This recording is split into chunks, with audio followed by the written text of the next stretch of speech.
네, 우리 좌우에 계신 분들과 함께 이렇게 인사하길 바랍니다. 하나님이 위로하십니다. 인사하겠습니다. 네, 네, 한 번 더 인사하길 바랍니다. 하나님은 사랑이십니다. 사랑이십니다. 네, 우리가 흔히 쓰고 있는 단어 중에요, 상식이라고 하는 단어가 있습니다. 그리고 그 상식이란 단어를 정의를 이렇게 합니다. 정상적인 일반인이 가지고 있거나 가져야 할 일반적인 지식. 다시 한번 읽어드리겠습니다. 정상적인 일반인이 가지고 있거나 가지고 가야 할 일반적인 상식입니다. 네, 상식이란 단어는 보통 우리가 잘 쓰는 단어인데요. 어디에 쓸 수 있을까요? 네, 예를 들면 이럴 수 있습니다. 우리가 식사를 할 때 여러분들은 어떻게 식사를 하십니까? 네, 아마도 수저와 젓가락을 활용하여서 우리는 식사를 할 것입니다. 결코 우리는 손으로 식사를 하지 않습니다. 그리고 태양은 보통 우리가 어떻게 뜨는지 압니다. 동쪽에서 떠서 서쪽에서 진다는 것을 우리는 다 알고 있습니다.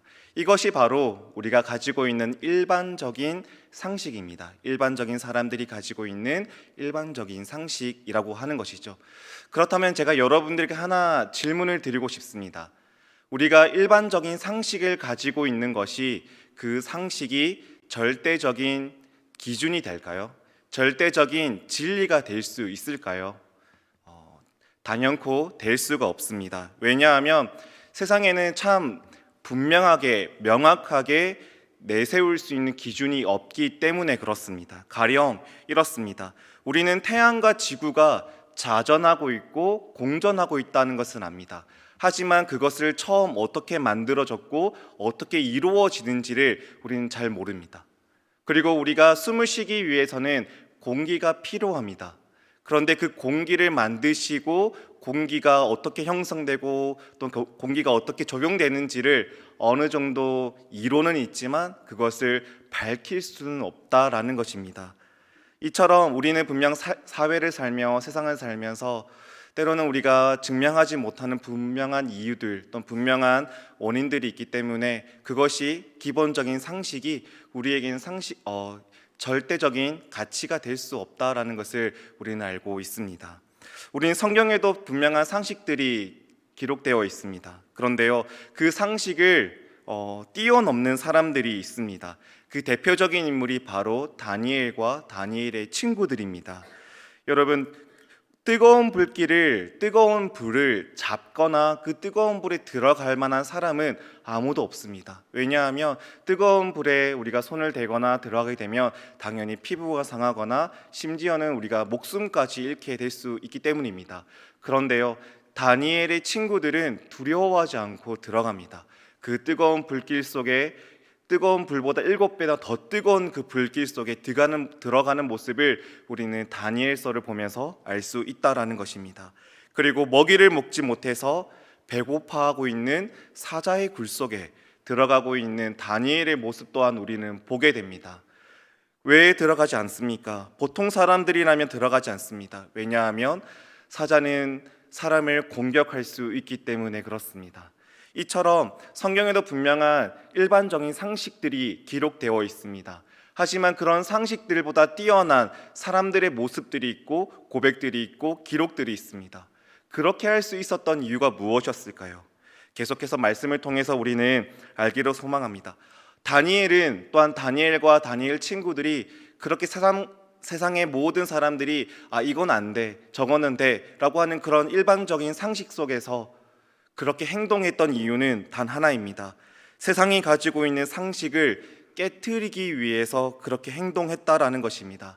다시 말하면 다니엘은 배고파하고 있는 사자의 굴 속에 들어가는 이유는 이 사자의 일방적인 상식을 깨트리기 위함이고, 그리고 다니엘의 친구들이 그 뜨거운 불길 속에 들어간 이유는 그 뜨거운 불길 가운데에도 나를 지키시고 나와 함께 하시는 분이 있다는 것을 가르쳐 주기 위해서 들어갔다라는 것입니다.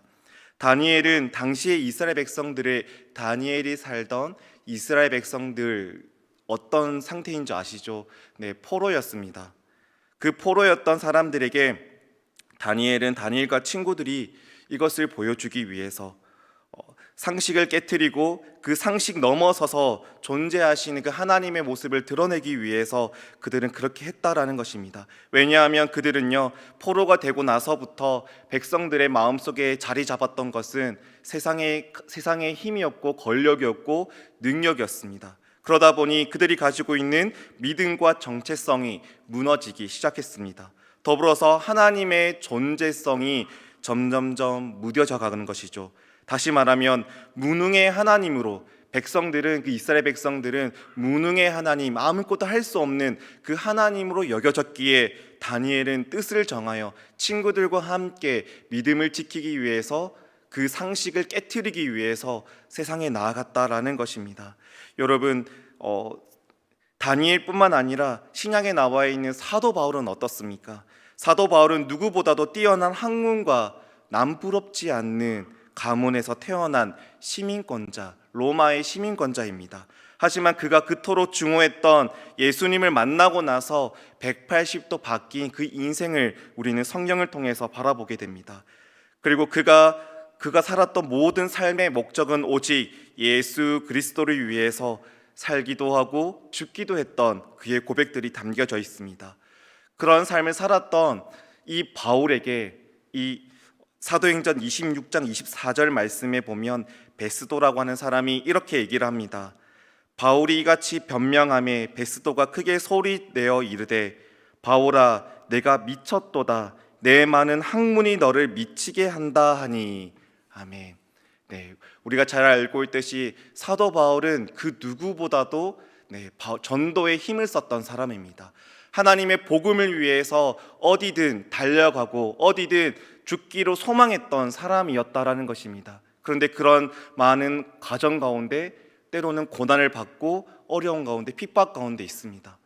분명 자신이 가지고 있는 로마 시민권을 가지고 그 어떤 어려움도 이겨낼 수 있는 분명한 사람이었습니다. 그래서 많은 사람들이 그렇게 여겼을 것입니다. 베스도 역시도 이 사도 바울이 그렇게 하는 이유를, 그렇게 행동하는 이유를, 그렇게 말하는 이유를 이해하지 못했을 것입니다. 왜냐하면 적어도 그가 가지고 있었던 로마 시민권에 대한 상식이 어떤 환경도 이길 수 있게 하는, 어떻게 보면 천하무적의 카드였기 때문에 그렇습니다. 그런데 사도 바울은 그것을 결코 쓰지 않습니다. 세상의 상식을 깨트리기 위해서, 오직 복음을 위해서 사용하지 않고 자신의 인생을, 자신의 삶을 살아가는 모습을 볼 수 있다라는 것입니다. 여러분, 다니엘과 친구들, 사도 바울과 동일하게 그들은 세상에 부딪히기 위해서, 세상의 상식을 깨트리기 위해서 달려나갔다라는 것입니다. 그런데 이런 모습을 세상 사람들은 이해하지 못했습니다. 하지만 단 한 분만은 그 모든 삶과 말과 행동을 이해하셨습니다. 누구시겠습니까? 바로 하나님이십니다. 그 하나님께서 그들의 행함과 그들의 마음과 그들의 신앙을 아시기에 사자와 굴 가운데에도, 뜨거운 불길 가운데에도, 수많은 폭풍우와 또 수많은 심판 가운데에도, 감옥 가운데에도 건져내시고 이기게 하신 분이 바로 하나님이라는 것입니다. 우리의 인생은 어떻습니까? 여러분, 일반적인 상식 때문에 우리가 어떤 인생을 살아왔습니까? 때로는 다 말은 못하지만 신앙인으로서, 그리스도인으로서 하나님을 믿는다라고 하는 우리의 고백이 흘러나오지 못하고, 때로는 숨기도 하고 때로는 나타내지도 못했던 우리의 모습들이 있지 않았습니까? 하지만 분명 하나님께서는, 예수님과 성령께서 말씀하셨습니다. 자신의 이름으로 살아가는 자들에게 분명히 나타나는 놀라운 기적과 이적들은 일어난다는 것을 성경을 통해서 우리는 기억해야 될 줄 믿습니다. 그로 인해서 하나님이 보여주신 분명한 하나님의 계산법이 있다는 것을 우리가 잊지 않기를 소망합니다. 그렇다면 다니엘과 사도 바울에게 보여주셨던 하나님의 계산법은 무엇일까요? 두 가지를 권면해 드립니다. 그 첫 번째는, 하나님의 계산법이 적용되려면 고정관념을 조심하고 버려야 된다라는 것입니다. 오늘 본문의 말씀의 4절 말씀에 보면 길가라고 하는 장소가 나옵니다.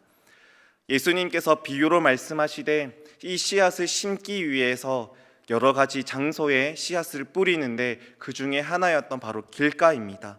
여러분, 길가는 어떤 곳입니까? 사람들이 많이 다녀서 단단하게 굳어진 땅의 모습들을 표현하고 있습니다. 그런데 그런 곳에 씨앗을 아무리 뿌려도 씨앗이 뿌리를 내리지 못합니다. 말씀드렸던 것처럼 사람들이 밟았기 때문에 단단해지고 견고해졌기에 여러분, 그 씨앗은 뿌리는 내리지 못했다라는 것입니다. 이것을 신앙적으로 표현한다면 그 마음에, 우리의 마음에 단단하게 막혀서 믿음이 들어오지 못했다라는 것입니다. 예수님 당시에 유대 지도자들이 있었습니다. 그런데 그 지도자들도 그들이 가지고 있었던 고정관념이 있었습니다. 그 마음에 예수님의 가르침과 예수님의 복음을 받아들이지 못했다라는 것이죠.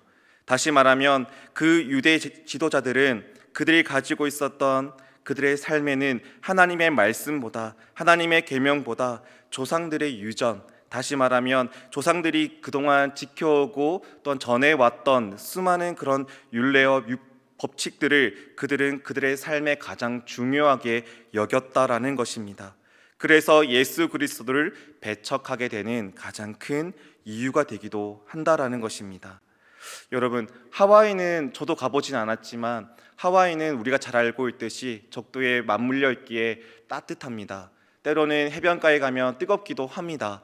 그런데 그런 곳에서 어떤 한 사람이 장사를 하기 시작합니다. 우리가 상식적으로 생각해 보면 뜨거운 곳이기에, 더운 곳이기에 우리는 그 옷 장사를 한다고 하면 어떤 옷을 팔겠습니까? 겨울 옷을 팔겠습니까? 여름 옷을 팔겠습니까? 당연히 여름 옷을 파는 것이 당연할 수도 있습니다. 하지만 정말 엉뚱한 생각으로, 엉뚱한 마음으로 하와이 가서 겨울 옷을 팔기로 시작했던 한 사람이 있었습니다. 그 사람이 가지고 갔던 옷은 뜨거운 코트였고, 무거운 코트였고 또 가지고 오셨습니다. 많은 사람들이 이 가게를 오픈하고 사람들이 의문을 가졌고 그것이 정말 성공할 수 있을까, 그 가게가 괜찮을까 염려했습니다. 하지만 그 가게의 주인은 오히려 담대하게 말을 하며 우리 가게는 괜찮다라고 얘기했습니다. 그 이유가 무엇이냐면 그가 가지고 있었던 생각이었습니다. 분명 이 하와이라고 하는 곳은 분명 더운 곳이고 춥지 않은 곳입니다. 하지만 그곳을 찾은 사람들, 그곳을 찾아오는 사람들은 더운 곳에 사는 사람들뿐만 아니라 추운 곳에서 살았던 사람들이 관광하기 위해서, 휴양을 하기 위해서 찾아온다는 것을 이 가게 주인은 알고 있었다라는 것입니다. 그래서 그런 사람들을 경향하기 위해서 그런 옷들을, 겨울 옷을 팔기 시작했다라는 것입니다. 결국 그 생각이 많은 사람들에게 전달되었고 많은 그 옷을 파는 사람은 부자가 되었다라는 얘기를 하고 있습니다. 여러분, 이처럼 우리가 가지고 있는 일반적인 상식은 우리를 가로막게 하는 경우가 있습니다. 다시 말하면 우리를 성장하지 못하게끔, 우리를 앞으로 나가지 못하게끔 하는 분명한 많은 이유들, 많은 것들이 있다라는 것입니다. 하지만 우리가 그 넘어서의 생각을 가지고 그 상식을 무너뜨리기 위해, 또한 우리를 맞닥뜨리기 위해 노력을 한다면 그 또한 이길 수 있는 지혜와 힘과 용기가 생긴다라는 것입니다. 여러분, 바울은 옛 이름이 바로 사울이었습니다. 제가 서두에 말씀드렸던 것처럼 사울이 가지고 있었던 생각은 오직 율법이었습니다. 그 율법 때문에 예수 그리스도의 선포와 복음과 하나님의 나라와 많은 것들을 가로막혀 있었다는 것이죠. 그가 믿고 있었던 것은 율법이었지만 예수 그리스도가 말씀하고 선포했던 것은 그 율법에 적혀 있지 않는 또 다른 놀라운 기쁨과 소망이었기에 이 사울은 그것을 받아들이지 못하고 결국 예수를 믿는 사람들을 잡아서 결국 벌을 주기도 하고 죽이기도 했다라는 것입니다. 하지만 예수님의 그 가르침이 그 모든 상식을 깨트렸고 180도 변하는, 그래서 이름도 바뀌는 역사가 있다라는 것입니다.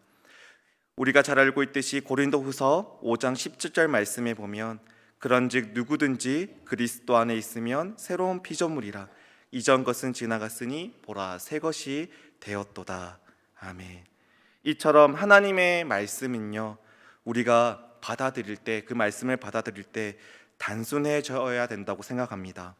그래서 그것이 선포되어지는 말씀이나 또한 성경을 통해서 접하는 우리의 말씀이라면 있는 그대로 받아들이는 훈련 또한 우리에게 있어야 될 줄 믿습니다.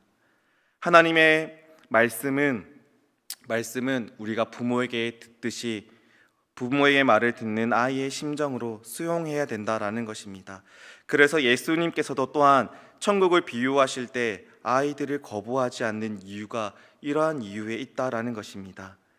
여러분, 우리의 마음의 밭은 어떻습니까? 하나님께서 말씀하실 때, 우리가 말씀을 묵상할 때 그 말씀이 우리에게 맞는 것, 맞지 않는 것으로 혹시 나누지는 않습니까? 목사님들의 말씀 가운데 그 말씀이 나에게 필요한 말씀인지 필요 없는 말씀인지 혹 나누지는 않습니까? 이전에 있었던 많은 경험들로만 우리에게 그 말씀을 적용시켜서 고정관념을 가지고 일반적인 생각을 가지고 하나님의 말씀을 막고 있지는 않습니까? 오늘 말씀처럼, 오늘 본문처럼 예수님께서 말씀하신 것처럼 우리가 그 모든 것들을 내려놓고 오직 있는 그대로 하나님의 그 말씀을 들음을 통하여서 놀라운 역사가 있기를 간절히 소망합니다. 두 번째는요, 하나님의 계산법이 적용되려면 가시떨기를 두려워하지 말고 또한 고난마저도 하나님께 드리는 우리의 훈련을 해야 된다라는 것입니다. 여러분, 고난과 두려움을 좋아하고 즐기는 사람은 아무도 없습니다.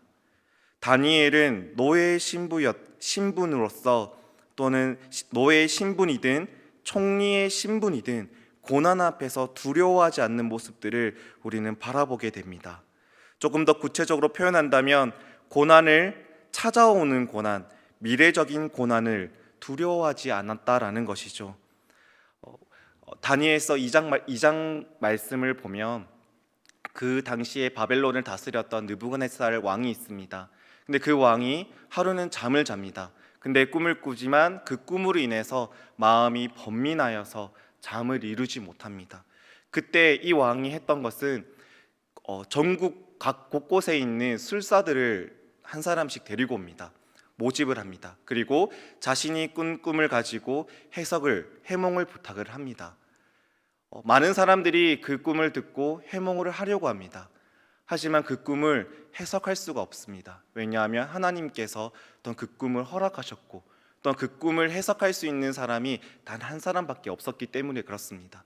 근데 그때 이 왕이 얘기를 합니다. 나의 꿈을 해석하는 사람에게는 큰 상을 내리겠다. 하지만 나의 꿈을 내가 마음 속 시원하게 해석하지 못하는 사람이라면 내가 너희를 두동강 토막 내겠다라고 선포를 합니다. 이 얘기를 듣고 많은 술사들이 고민을 하겠죠. 그리고 그 왕의 마음에 드는 말들을 수없이 하겠죠. 하지만 그 왕은 그 말을 들음에도 불구하고 모든 술사들을 토막을 내게 됩니다. 여러분, 이 사건을 다니엘도 들었을까요? 못 들었을까요? 분명히 들었을 것입니다. 하지만 다니엘은요, 자신의 목숨을 걸어서까지도 두려워하지도 않고 그 왕 앞에 나아갑니다. 그리고 그 왕 앞에서 담대하게 얘기합니다. 당신의 꿈을 내가 해석할 수 있습니다. 하나님을 통해서, 하나님이 주신 꿈이니 하나님을 통해서 내가 그 꿈을 해석하겠습니다 라고 얘기를 합니다. 그리고 그 친구들과 함께 그 자리에서 그날 밤 함께 모여서 기도하며 그 꿈을 해석하게 됩니다. 다음 날 이 왕에게 그 모든 꿈의 해몽을 얘기했더니 그 왕이 놀라며 오히려 다니엘 앞에 엎드리며 그 다니엘을 칭찬하는 모습들이 다니엘서에 기록되어 있다라는 것입니다.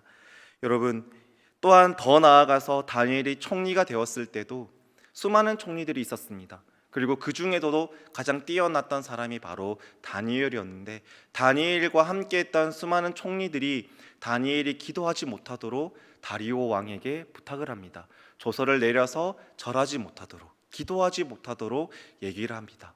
그리고 결국 그 다리오의 조서를 받고 나서도 다니엘은 오히려 창문을 열고 예루살렘을 향해서 하루에 3번씩 기도하는 모습을 성경을 통해서 우리는 바라보게 됩니다. 다니엘은 분명히 알고 있습니다. 노예였기에 그 강대국의 힘이 얼마나 무서운지 알고 있습니다. 그리고 자신의 위치가 어디인지 분명히 압니다. 하지만 다니엘은 그런 두려움을, 그런 고난을 두려워하지 않았습니다. 피하지 않았습니다. 오히려 뜻을 정해서 그가 하나님께 나아갔고 세상에 나아갔습니다. 다시 말하면 다니엘은 세상의 권력보다 하나님의 권능을 믿었습니다. 세상의 이치보다 하나님의 섭리를 더 의지했기에 자신에게 찾아오는 그 두려움을 담대하게 맞닥뜨리고 피하지 않았다라는 것입니다. 여러분, 우리의 인생 가운데 동일하게 이러한 믿음의 결단이 있기를 소망합니다. 우리 앞에 분명히 놓여있는 어려움과 아픔들이 있을 줄 압니다. 하지만 그러는 가운데도 우리가 분명히 해야 될 것은 무엇이겠습니까? 가시떨기가 있고 그 따가운 가시가 우리를 찌르고 피를 나게 한다 할지라도 우리가 가장 먼저 해야 되는 것은 인내하면서 하나님의 그 계산법, 하나님의 그 계획함들이 우리 가운데 펼쳐질 놀라운 역사를 기대하면서 소망하면서 나아가야 된다라는 것입니다. 그런 삶을 살아내는 우리 모두가 되기를 간절히 소망합니다. 저의 짧은 간증을 통해서 함께 나누고 말씀을 정리하도록 하겠습니다. 저는 고등학교 때 미션 스쿨을 다녔습니다. 하나님을 믿는 학교였습니다. 하지만 세월이 흘러서 예배를 드리지 않는 미션 스쿨 껍데기밖에 없는 학교였습니다. 그러다 보니까 수많은 선생님들 중에 하나님을 믿지 않는 선생님들이 계셨습니다. 그 중에 특별한 한 선생님을 제가 만났는데요. 2학년, 3학년 저희 담임 선생님입니다. 근데 그 선생님께서 얼마나 무서웠던지 그 선생님의 일단 먼저 별명이 이것이었습니다. 키도 180이 넘었고요. 그리고 덩치도 100kg 가까이 되는 선생님이셨습니다. 그리고 머리에는 흰머리가 나이가 많지 않았지만 흰머리가 정말 많으셨습니다. 그래서 그 선생님의 별명이 무엇이었냐면 바로 흰소였습니다. 덩치는 크고 힘도 엄청 세고 하지만 머리는 하얗기 때문에 흰소라는 별명을 주어졌습니다. 근데 하루는 제가 너무나 무서웠던 건 무엇이었냐면 하루는 개학을 시작하고 나서 이제 아침 당번이 청소를 합니다. 근데 그 청소를 하는 가운데 당번이었던 친구가 늦게 온 것이었습니다. 근데 그 늦게 왔던 우리 친구가 선생님께 죄송하다고 이렇게 고개를 딱 숙이고 있는데 그 선생님께서 다짜고짜 왼손을 꺼내시더니 그 친구의 뺨을 그대로 쳤습니다. 쳤더니 그 친구는 정말 왜소한 친구였기에 정말 큰 선생님이 때리는 순간 거짓말 안 하고 몸이 붕 뜨면서 뒤로 날아갔습니다. 저는 그 모습을 보면서 정말 무서웠습니다. 왜 선생님이 폭력을 쓸까? 근데 선생님께서 들어오시고 점점점 알아가면서 그 선생님의 이력을 알게 되었습니다. 첫 번째는 유도 선수였다는 것, 두 번째는 불교에 완전히 심취했던 선생님이었다는 것, 그래서 종교를 가지고 있었던 사람을 정말 싫어했다라는 것. 저는 당시에 기독교 동아리를 맡고 있던 기독교 동아리를 활동하고 있던 학생으로서 제가 매주 드려지는 예배가 있었습니다. 토요일마다요. 근데 그 토요일에 예배를 가기 위해서 그 선생님께 조퇴증을 끊어야 되는데 선생님께서 제가 이 예배 드리러 갑니다라고 했을 때 조퇴증을 끊어줄 확률은 0.00001%였습니다. 거절당할 확률이 99%였죠. 아니나 다를까 제가 가서 말씀드렸습니다. 선생님, 저 예배 드리러 가야 됩니다. 조퇴증 좀 끊어주십시오. 선생님이 단호박처럼 안 돼라고 말씀하셨습니다. 그럼에도 불구하고 저는 찾아갔습니다. 끝까지 찾아갔습니다. 끝까지 거절당했습니다. 그런데 저의 마음에는 그 당시에는 제가 너무 어려서 그런지 모르겠지만 정말 예배드리고 싶은 마음이 너무나 간절했기에 제가 어떤 방법을 했냐면 창문을 열고 담벼락에서 뛰어내렸습니다. 2층 정도 되는 높이였는데 정말 다행히 다치진 않았는데요. 뛰어내리고 나서 예배의 장소에 가면서 제가 참 많이 울었습니다. 가면서 하나님, 정말 예배 드리는 것이 왜 이렇게 힘듭니까? 정말 그 단순한 이 예배인데 왜 예배 드리지 못하게 선생님들이 저를 막고 저를 왜 힘들게 합니까? 라는 마음을 가지고 그 예배당에 참석했습니다. 그런데 그 예배당에서 앉아서 울면서 기도하는데 하나님께서 저에게 주셨던 하나님의 말씀이 있었습니다. 그 말씀은 사무엘상 17장 47절 말씀이었습니다. 또 여호와의 구원하심이 칼과 창에 있지 아니함을 이 무리에게 알게 하리라. 전쟁은 여호와께 속한 것인즉 그가 너희를 우리 손에 넘기시리라. 아멘. 네. 저는 이 말씀에 딱 꽂혔습니다. 전쟁은 여호와께 속한 것인즉 그가 너희를 우리 손에 넘기시리라. 제가 서두에 말씀드렸지만 선생님의 폭력성 말씀드렸는데 정말 극히 한 일부분을 말씀드렸습니다. 정말 그 선생님이 우리가 사도신경과 주기도문을 암송하듯이 불경을 외우는 사람이었고 정말 기독교인들을 학생들을 정말 싫어해서 정말 힘들게 했던 선생님이셨습니다. 근데 그렇게 그 선생님을 알고 그 성향을 알고 제가 예배드리기 나간다는 것, 말한다는 것 자체는 너무나 두려웠습니다. 그런데요, 그렇게 말을 하고 그렇게 담 넘고 그렇게 예배드리고 다음날 오는 그 학교의 등굣길은 정말 무서웠지만 이 말씀을 끝까지 암송하면서 끝까지 나아갔습니다. 그랬더니 하나님께서 저에게 마음의 평안함을 허락하여 주셨고 또 그 선생님이 결국 3학년 막바지에 저를 인정해 주시면서 많은 사람들에게 박수를 받을 수 있도록 유도해 주셨습니다. 그 사이사이 이야기는 제가 시간이 되면 말씀드리겠지만 제가 이 말씀을 드린 이유는 무엇이냐면 동일하게 우리의 인생 가운데 언제나 끊임없이 찾아오는 고난을 우리는 어떻게 받아들이느냐가 정말 중요하다라는 것입니다. 오늘 본문 말씀 가운데에도 예수님께서 그렇게 천국에 대해서 비유를 말씀하시며 수많은 하나님의 믿는 사람들, 자신의 제자들에게 말씀하셨던 이유가 무엇이겠습니까? 분명 세상에는 수많은 환경들, 수많은 그 사람들로 인해서 우리가 신앙을 가지고 그 천국을 소유하는 것은 그만큼 어려울 수도 있다. 하지만 무엇보다 우리의 마음속에 그 마음밭이 어떻게 잡혀 있느냐, 어떻게 우리가 갈구고 있느냐에 따라서 우리의 인생이 천국으로 변할 수도 있다라는 것을 예수님께서 이런 비유로 말씀하고 있는 것이 아니겠습니까? 여러분, 우리가 이 말씀을 통해서 예수님의 선포로 통해서 우리가 인생을 살아갈 때 결코 우리가 잊지 말아야 될 것은 하나님의 계산법은 결코 우리가 인간으로서 측량할 수도 없을 만큼 놀랍게 역사한다는 것을 우리가 잊지 않았으면 좋겠습니다. 그런 인생을 통해서 정말 하나님께서 주시는 놀라운 복들을 마음껏 누리고 또한 두려움 앞에서 우리가 담대히 나가는 우리의 인생이 되기를 간절히 소망합니다. 우리가 마지막 나가는 말 함께 읽고 나갔으면 좋겠습니다. 부모가 자녀를 낳으면 자녀를 키우는 것은 부모에게는 일반적인 상식입니다. 그러나 자녀를 키우는 것은 결코 쉽지 않습니다. 왜냐하면 우리가 아무리 계산을 하고 자녀를 키워도 자녀들은 부모의 상식을 뛰어넘는 행동들을 하기 때문입니다. 그러한 자녀를 키울 수 있는 방법은 계산하지 않는 사랑입니다. 그 사랑은 세상에서 말하는 상식도 무너뜨리며 더 대단한 것은 때문입니다. 하나님이 우리를 너무나 사랑하여 이 땅에 예수님을 보내주신 것처럼요. 네, 그렇습니다. 하나님은 우리의 부모님이십니다. 그 사랑을 우리가 더욱더 기대하며 더욱더 하루하루를 살아가며 승리하는 우리 모두가 되기를 간절히 주님의 이름으로 축복합니다. 기도하겠습니다.